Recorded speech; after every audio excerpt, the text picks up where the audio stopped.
இந்தியாவில் கபடி சுமார் 4000 ஆண்டுக்கு முன்னாடியிலிருந்து உருவாக்கப்பட்டிருக்கு. அது வந்து 1920 தான் நம்ம தமிழ்நாட்டில் கொண்டுட்டு வந்திருக்காங்க. இது போர் வீரர்களுக்கு வந்து தங்களை தகுதிப்படுத்துறதுக்கான தடுப்பாட்டமாக இதை வச்சுட்டு இருந்திருக்காங்க. ஃபஸ்ட்டு இதை வந்து கைப்பிடி அப்படின்னா போர் வீரர் தங்களை வந்து கைப்பிடிச்சு தடுத்து ஆடுறதுக்காக கைப்பிடின்னு கொண்டுட்டு வந்திருக்காங்க இந்த விளையாட்டை. 1930 இதை ஒழுங்குபடுத்தப்பட்டு கபடி அப்படின்னு ஒரு ஒழுங்குபடுத்தப்பட்டு இந்தியாவிலே கபடின்னு கொண்டுட்டு வந்திருக்காங்க. இது வந்து நம்ம இந்தியாவோட தேசிய விளையாட்டாகவும் உருவாக்கப்பட்டிருக்கு. இப்போ இந்த கபடியில் உள்ள ஸ்கில்ஸ் எல்லாம் நான் இப்போ உங்களுக்கு சொல்கிறேன். கபடி எப்படி விளையாடுவது, அதில் இருக்கிற ஸ்கில்ஸ் என்ன, அதை மட்டும் சொல்கிறேன். ஃபஸ்ட்டு அஃபென்ஸு, டிஃபென்ஸு, அதில் உள்ள ஸ்கில்ஸு. கபடியில் மொத்தமே வந்து மெயின் 7 பேர் இருப்பாங்க. 7 பேர்லேயும் corner, left corner, right corner, right ஆர்ச்சி, லெஃப்ட் ஆர்ச்சி, அவங்களுக்கு கார்னருக்கு இன்னர் 2 பேர் இருப்பாங்க. நடுவில் ஆல்ட்ருன்னு ஒருத்தவங்க இருப்பாங்க.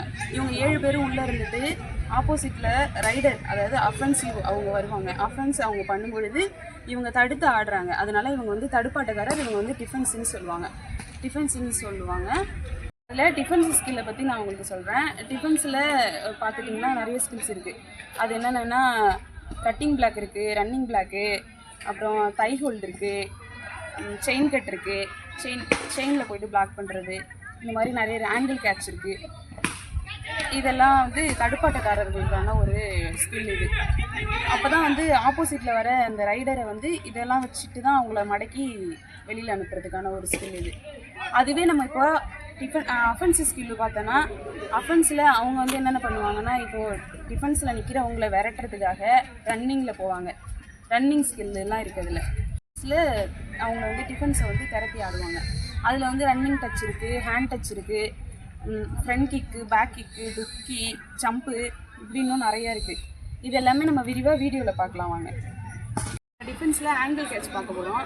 ஆங்கிள் கேட்ச்னால் வர அஃபென்ஸை எப்படி நம்ம மடக்கி வெளில உட்கார வைக்கிறதுங்கிறதுக்காக தான் இது. சரிங்க, 1 2 3 4.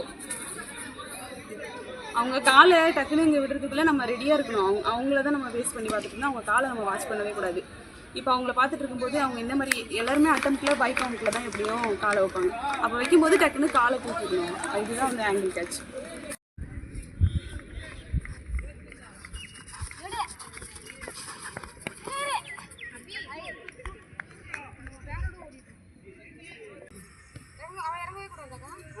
அடிப்பாங்க.